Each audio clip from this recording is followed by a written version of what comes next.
Hi there. I'm Gene Benson, and this is a special edition of Just This Once dealing with fuel issues. How many times do mishaps occur after a person thought, or maybe even said out loud, I thought it would be okay just this once? The person recognized that they were deviating from a standard practice, a procedure, or something they had been told by a more experienced person. Think back for a moment and try to recall if you have ever been in that situation. Do you know of anyone who has violated an established procedure and had a bad outcome? How about a person who has violated an established procedure and did not have a bad outcome? We might begin with skipping or violating a procedure or regulation just this once.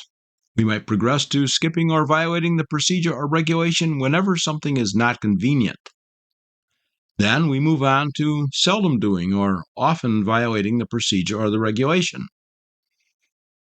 And finally, we simply never do or always violate the procedure. Every time we skip or violate something and it has a positive outcome, we are reinforced for our action and are much more likely to repeat it in the future. Our main focus of this edition of Just This Once is avoiding fuel-related issues. Let's look at 4 kinds of fuel issues that pilots encounter. They are fuel exhaustion, fuel management, and fuel contamination, and of course, the incorrect fuel. First, let's tackle fuel exhaustion. That is, of course, when there is no more usable fuel in the airplane.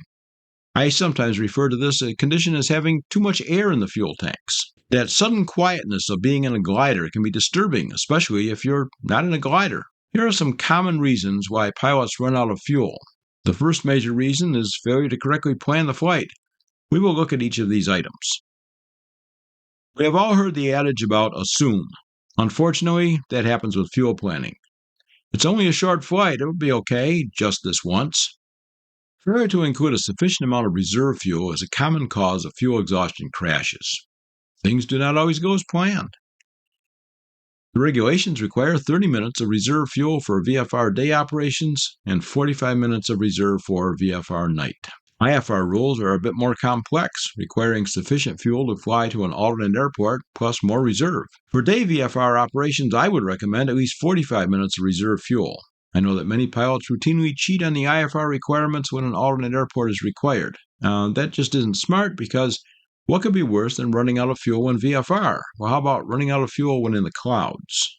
Another problem relating to flight planning is using the incorrect rate of fuel consumption. Know your rate of fuel consumption for the airplane you are flying today. If using performance data from the manufacturer, increase that by at least 8%. Make sure that the wind aloft information you are using is the most current.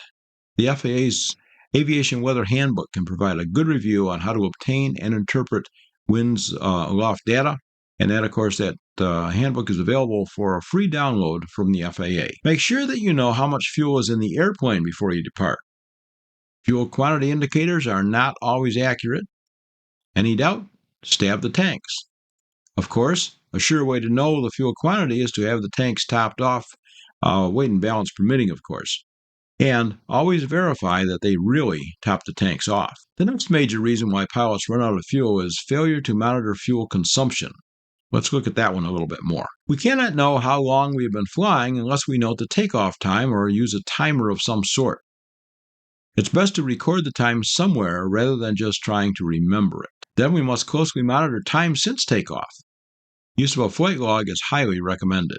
Many fuel exhaustion accidents happen after a pilot makes a decision to continue flight unnecessarily into the reserve fuel. Most fuel exhaustion accidents happen within 25 miles of the destination airport. I can stretch it just this once is not a very good idea. It is important that we guard against feeling backed into a corner by circumstances. Monitoring fuel consumption can help to avoid this. Those circumstances might include arriving at the destination with little fuel remaining only to find that the airport is closed due to an accident or some other reason, or arriving IFR to learn that the destination airport and the alternate airport are both below landing minimums, or even discovering that the landing gear won't extend and not having sufficient fuel to have time to troubleshoot the problem. All that sounds good. I don't have time for all that. It'll be okay just this once. Or will it? Next, let's look at fuel management. It's rather common for an airplane to make an emergency landing or to crash with sufficient fuel on board, but the fuel is just not being directed to the engine. In some very basic airplanes, the fuel system is simple. The fuel selector has just two positions, on and off. Other airplanes have left, right, and off. Other airplanes have left, right, and off, while others have left, right, both, and off. Still others have main and auxiliary tanks, which must be carefully chosen during the flight. Sometimes fuel must be transferred from one tank to another during flight. Multi-engine airplanes typically have a cross-feed system to allow either engine to feed from a tank on the opposite side of the airplane. It is critical that the pilot be very familiar with the fuel system and be comfortable with its correct use. When we first saw this graphic, we said we must closely monitor time since takeoff and that the use of a flight log is highly recommended. If the flight will require switching fuel tanks, the pilot should set some sort of reminder as to when tanks should be switched. The reminder can be some sort of timer or an entry on a flight progress form. Many accidents, forced landings, and who knows how many near mishaps have occurred because pilots forgot to switch the tank. Oh, I probably should learn more about the fuel system and make a plan for when to switch tanks, but it just seems like a lot of hassle. It'll be okay just this once. Or will it? And finally, fuel contamination continues to be the cause of off-airport landings, accidents, and incidents. Fuel contamination involves using fuel that contains water, sediments, incorrect fuel, or other foreign substances that prevent proper operation of the engine. Water is by far the most common contaminant found in an aircraft fuel system. Way back in 1736, residents of Philadelphia were threatened by fire. Benjamin Franklin tried to educate them about fire prevention and told them that an ounce of prevention was worth a pound of cure. That old advice applies to fuel contamination. Water, as we said, is by far the most common contaminant found in aviation fuel. Water can be introduced into an aircraft's fuel system in several different ways. Positive detection of water contamination is essential and can even be critical. Water can enter a fuel tank through the fuel tank filler neck, through rain, washing, or a faulty fuel cap. Or the fuel cellars can be contaminated. This can happen due to the use of storage cans, water in the delivery system, such as in the fuel truck, or through sabotage. This airplane is just one of many that have been damaged or destroyed over the past few years because of fuel contamination caused by water.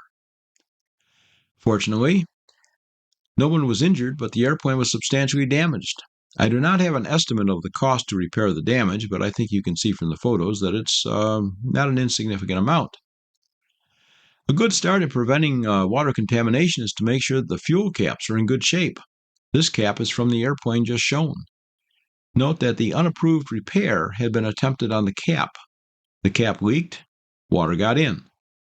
A brand new fuel cap for a Cessna 152 lists a retail price of $162.75. Yes, that does seem like a princely sum for a fuel cap, but we just saw the damage that might have been avoided by buying a new cap. Perhaps old Ben Franklin was correct. Sediments in the fuel can cause problems also. They're composed of almost any material with which fuel comes into contact. The most common types are rust, sand, aluminum, and magnesium compounds, along with brass shavings and rubber. Any sediment should be examined to learn where they came from. If something in your fuel system is deteriorating, it would be really good to know about it. If the sediment came from an external source, that would be good to know also. Misfueling is another source of fuel contamination. This happens more often than you would think. Unfortunately, many of these crashes are fatal because the engine or engines lose power very soon after takeoff. A jet engine will run on avgas, but an engine designed for avgas will not run very long on jet fuel. Here are some tips to protect against misfueling. Whenever possible, personally observe fueling. Verify that the placard on the airplane matches the placard on the truck or the pump. Check the receipt for the proper grade of fuel. Sample, observe, and smell the fuel after fueling. It is rare, but other foreign substances can be present. One of those is microbiological contamination. This is much more common in jet fuel than in avgas, but I personally observed it in a Piper Warrior once. The organisms grow in the water that may exist in the fuel tank. That can be in the airplane fuel tank or the fuel storage tank at the FBO or the tank in the fuel truck. A small amount of water can be tolerated by reciprocating engines, but that organism can plug up places where the fuel needs to travel and can result in a power loss. Here are a few tips to help detect fuel contamination. Be cautious if the airplane has been washed recently. If there is any place in which a fuel cap is not sealed tight, water can get in. Of course, the same applies if the airplane has sat outside during a heavy rain. It isn't always practical or possible, but rocking the wings can dislodge contaminants. However, remember that the water will move slowly through the fuel and will take at least a few minutes to reach the drains. When checking the fuel sumps, any stiffness that should arise should raise a flag, especially if the temperature is below freezing. Any water in the fuel may have made its way to the sump and frozen it shut, either totally or partially.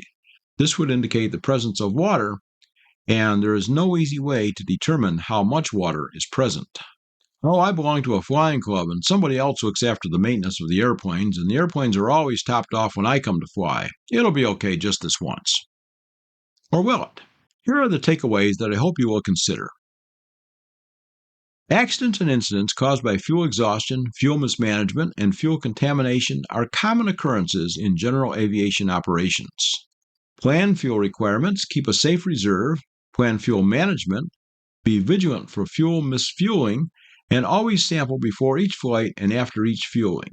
Never use just this once as an excuse for not taking steps to avoid fuel-related accidents and incidents. My name is Gene Benson. I have been flying and teaching about flying for a very long time. I have operated an aviation safety initiative since 2003. I believe that we can all be safer by constantly learning more and frequently reviewing what we already know. So it is with that spirit that we offer the VectorsForSafety.com website and free monthly newsletter, which is all sponsored by Avemco Insurance. And please remember, fly like your life depends on it. Thanks for watching.